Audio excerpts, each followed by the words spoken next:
Good morning to all my little champions.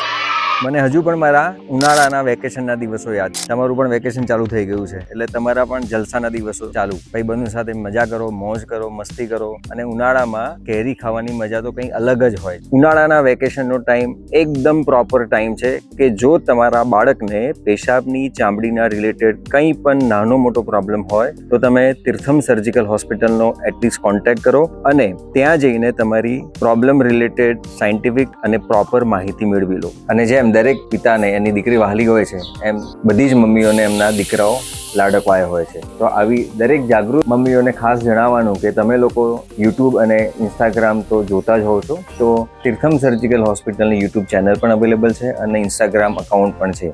અને આની અંદર અમે પેશાબની ચામડીના રિલેટેડ તમામ પ્રકારના નાના મોટા પ્રોબ્લેમની રીલ, શોર્ટ્સ અને વિડીયો મૂકેલા છે. તો તમે એટલીસ્ટ એ જોઈ લો અને તમને કંઈ બી ડાઉટ હોય તો તમે તીર્થમ સર્જિકલ હોસ્પિટલનો કોન્ટેક્ટ કરી શકો છો. અને બીજી એક ખાસ વાત કહેવાની છે, બચ્ચાઓમાં પેશાબની ચામડીના ઓપરેશનો બહુ ઇઝીલી થતા હોય છે, રિકવરી બહુ જ ફાસ્ટ હોય છે અને કોમ્પ્લિકેશન્સ વગર હોય છે. પણ જો ડિલે કરવામાં આવે તો કોઈક વાર અલગ અલગ ટાઈપના કોમ્પ્લિકેશન થતા હોય છે અને તમારા લાડકવાયાને વધારે સહન પણ કરવાનું આવે. એટલે માટે જ એઝ અ ડોક્ટર હું કહું છું કે હવે જાગી જાઓ.